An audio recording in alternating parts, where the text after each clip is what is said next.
আসসালামু আলাইকুম সবাইকে। কেমন আছেন সবাই? আমি তো খুবই ভালো আছি। তীব্র তাপপ্রবাহের পর আজকে আল্লাহর রহমতের বৃষ্টি নামছে। বাহিরে ঝোড়ো হাওয়া, বৃষ্টি, আবহাওয়াটা খুবই সুন্দর। আমি বসে বসে আবহাওয়া দেখছিলাম, কিন্তু এর মধ্যেই আমার দাদা ভাইয়ের আগমন। তার আবদার বৃষ্টির দিনে তাকে খিচুড়ি রান্না করে খাওয়াতে হবে, তবে সেটা ভুনা খিচুড়ি হতে হবে এবং তার সাথে চিকেন ঝাল ভুনা করতে হবে, কারণ এটা তার সবসময় পছন্দের একটা খাবারের মধ্যে। বাসার সবাই কম বেশি এটা খুবই পছন্দ করে। কি করার আর, বৃষ্টির দিন, ওয়েদার ডিমান্ড, দাদা ভাইয়ের ডিমান্ড, তো পূরণ করতে আমিও ঝটপট কাজে লেগে গেলাম। আমি আজকে আমার রেসিপিটা আপনাদের সবার সাথে শেয়ার করব, আমি কিভাবে ভুনা খিচুড়িটা রান্না করি। তার জন্য আমি একটা হাঁড়িতে 1 কাপ পরিমাণ সয়াবিন তেল নিয়ে নিব, আর এখানে নিয়ে নেব 1 কাপ পরিমাণ পেঁয়াজ কুচি। পেঁয়াজ কুচিটা ভালোভাবে ভেজে নিব, যাতে পেঁয়াজ কুচিটা নরম হয়ে আসে আর একটু ব্রাউনি ব্রাউনি কালার হয়। আমরা একটু অপেক্ষা করব 2-1 মিনিট পেঁয়াজটা নরম হওয়ার জন্য। প্রায় হয়ে আসছে, তো এটা একটু ভেজে নেওয়ার জন্য এর সাথে আমি দিয়ে দেব 4-5টা দারচিনি, 3-4টা এলাচ আর 3-4টা তেজপাতা দিয়ে একটু ভালো করে ভেজে নিব। আমি সব কিছুই আজকে একটু বেশি পরিমাণে নিব, কারণ খিচুড়িটা আমাদের ঘরের সবাই খুবই পছন্দ করে। তো এখানে আমি নিয়ে নিলাম 1.5 টেবিল চামচ আদা বাটা। আদা রসুন দুটো একসাথে মিক্সড করে নিয়েছি। তা আদাটাকে একটু ভেজে নেব, যাতে আদার এক্সট্রা স্মেলটা না আসে। তার সাথে দিয়ে দিব 2 চা চামচ মরিচের গুঁড়া, 1 চা চামচ হলুদের গুঁড়া, পরিমাণ মতো লবণ। এটাকে দিয়ে মশলাটাকে একটু ভালোভাবে নেড়ে চেড়ে নেব এবং এর সাথে দিয়ে দেব ধনিয়া, জিরা, জয়ত্রী আগে থেকে আমি গুঁড়ো করে নিয়েছি, সে গুঁড়োটা দিয়ে দিব। এতে ঘ্রাণটা খুবই সুন্দর আসবে এবং মশলাটা কষানো হওয়া পর্যন্ত আমি একটু অপেক্ষা করব, কারণ মশলা যত ভালোভাবে কষে আসবে কালারটা খুবই সুন্দর আসে আর রান্নাটাও খুব ভালো হয়। তার সাথে আমি 4-5টা কাঁচামরিচ দিয়ে দিয়েছি। এখন মশলাটা উপরে তেল চলে আসছে, আমি এর সাথে দিয়ে দিব চাল। চাল, মসুরির ডাল আর মুগের ডাল, এই 3টা জিনিস আমি আগেই ধুয়ে রেখে দিয়েছিলাম। এখন চালটা দিয়ে দিব, সবগুলো চাল একসাথে দিব, কারণ একটা চালও যাতে হাঁড়িতে না থাকে, নষ্ট যেন না হয়, তাই আমি সব কিছু খুব ভালোভাবে দিচ্ছিলাম।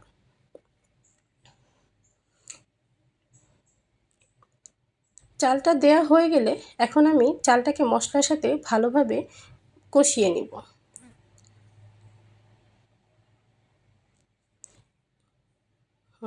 চালের জন্য আমি পরিমাণ মতো পানি নিয়েছি। আসলে খিচুড়ির জন্য নির্দিষ্ট কোনো পানি আমি নিইনি, আমার পরিমাণ মতো আন্দাজ মতো আমি পানি নিয়েছি এবং পানিটা দিয়ে দিয়েছি। এখানে এখন আমরা অপেক্ষা করব খিচুড়িটা বলক উঠে আসা পর্যন্ত। খিচুড়িতে বলক উঠে চলে আসছে, এখন দেখাই যাচ্ছে। তো এটা এখন আরেকটু সময় আমরা অপেক্ষা করব, ঝোলটা শুকিয়ে আসবে এবং চালটাও ফুটে আসবে। এই তো প্রায়ই আমার খিচুড়িটা হয়ে আসছে, চালটা ফুটে গেছে, আর একটু ফোটা বাকি। এটাকে যদি এখন আমি দম দিয়ে দিই পুরোটা হয়ে যাবে। তবে আমি এখানে মাঝখানে কিছু ভিডিও নিইনি, কারণ অত কিছু দেখানোর দরকার নেই, আমি প্রসেসিংটা আপনাদের দেখিয়ে দিচ্ছি। এখন এটাকে আমি ঢেকে রেখে দিব আরও 10 মিনিট। 10 মিনিট পর আমি দেখতে পাচ্ছি আমার খিচুড়ির পানিটা পুরোপুরি শুকিয়ে গেছে এবং এটা এখন একটু পানি আছে, এটাও শুকিয়ে যাবে। তবে খিচুড়িটা আমি একেবারেই ঝরঝরা করব না, যেটাকে আমাদের খুদে ভাত বলে, খুদে ভাতের মতো করব না, বা একেবারেই পাতলা হবে না। এটা একটু মাখা মাখা স্টিকি টাইপের হবে, কারণ আমাদের বাসায় ভুনা খিচুড়ি বলতে সবাই এটাকে একটু বেশিই পছন্দ করে, আলাদা করে গরুর মাংস বা মুরগির মাংস দিয়ে খেতে। তাই এটাকে আমি মাখা মাখা করেই রাখবো।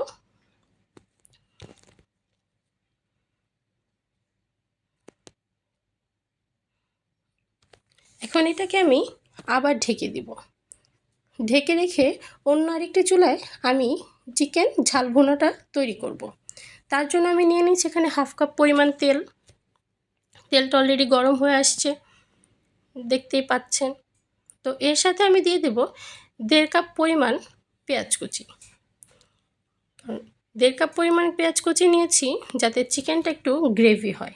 ভুনা খিচুড়িটা আলাদা, আমার মাংসটা আলাদা, তাই সবাই পছন্দ করে এটার সাথে আলাদা করে ঝোল নিয়ে মেখে খাওয়ার জন্য। তাই আমি গ্রেভিটা একটু বেশি করার জন্য পেঁয়াজের পরিমাণটাও বেশি নিয়েছি। পেঁয়াজটা এখন ভেজে ব্রাউনি করে নেব। পেঁয়াজটা নরম হয়ে আসলে এর সাথে দিয়ে দেব এলাচ, দারচিনি, তেজপাতা। দারচিনি তেজপাতাটাকে একটু ভেজে নেব, একটু নেড়ে চেড়ে দিব যাতে পুড়ে না যায় পেঁয়াজটা। এখন এটা ভাজা হয়ে গেলে এর সাথে দিয়ে দিব 1 টেবিল চামচ পরিমাণ আদা বাটা। আদা রসুন একসাথেই দিয়েছি, আলাদা করে আমি কোনো রসুন ব্যবহার করিনি। তো এর সাথে দিয়ে দিব সেই মশলাটা যেটা আমি আগেই বানিয়ে রেখেছিলাম খিচুড়ির জন্য এবং মাংসের জন্য।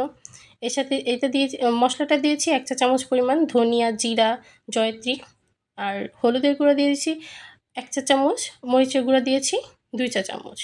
2 চা চামচের থেকে একটু বেশি দিয়েছি, কারণ আমাদের ঘরে সবাই আবার খুব ঝাল খেতে পছন্দ করে। এর সাথে দিয়ে দিলাম পরিমাণ মতো লবণ।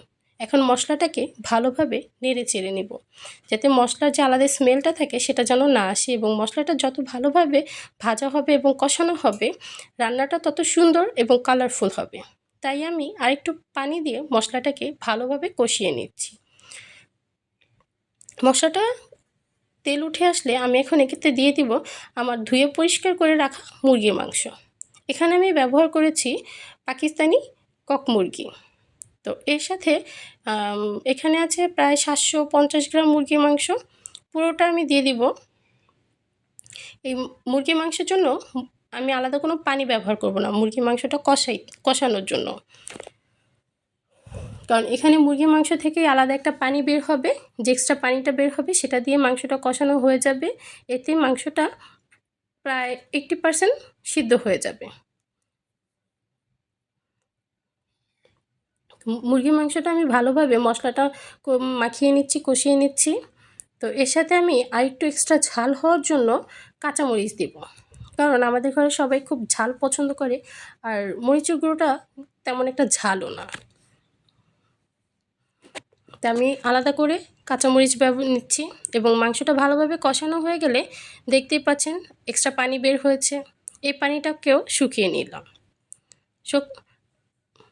মাংসটা কষানো হয়ে আসলে ঝোলটা একটু ঘন হয়ে আসছে। এখন আমি এতে আলাদা করে একটু পানি দিব, গরম পানি, যাতে মাংসটা আরও ভালোভাবে সিদ্ধ হয় এবং রান্নাটা পুরোপুরি যেন হয়ে যায়। এখানে আমি পানি দিয়েছি 2 কাপ পরিমাণ। 2 কাপ পরিমাণ পানি দিয়ে আমি এখন এটাকে ঢেকে রাখবো 20 মিনিটের জন্য। তো 20 মিনিটে আমি এখন আমার খিচুড়ির কাছে চলে যাব। খিচুড়ি কি হয়েছে এখন সেটা এখন দেখার পালা, কতটুকু হলো। এটাকে আমরা ঢেকে রেখে দিলাম। এই যে আমার খিচুড়ির ফাইনাল লুক। আমার খিচুড়িটা একেবারে ঝরঝরাও হয়নি, আবার একেবারে পাতলাও হয়নি, একদম পারফেক্ট হয়েছে। এই খিচুড়িটাই আমাদের ঘরের সবার খুবই পছন্দের, বিশেষ করে আমার হাতের, কারণ খিচুড়িটা অল্প ইনগ্রিডিয়েন্টসে খুব ফ্লেভারফুল হয়। এর মধ্যে আমার চিকেন হয়ে আসছে, তো আমি এর মধ্যে একটু জিরা গুঁড়ো দিয়ে নেড়ে চেড়ে এটাকে নামিয়ে সার্ভ করে দিব।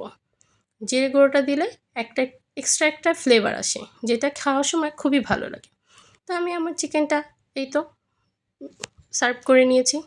এখন হচ্ছে পরিবেশনের পালা, সবাই খুব অপেক্ষায় আছে খাবে। তো আমি এখন এটাকে একটু সাজিয়ে গুছিয়ে নিচ্ছি, কারণ রান্না করে খেলেই তো হবে না, আপনাদেরকেও তো একটু দেখাতে হবে।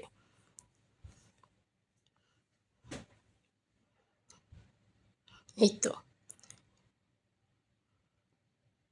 আমার রান্না কমপ্লিট। সবাই বলবেন আমার রান্নাটা কেমন হয়েছে, এবং আপনারাও এই উপায়ে রান্না করে নিজেরা বাসায় খেয়ে দেখবেন কেমন হয়। সবাইকে ধন্যবাদ আমার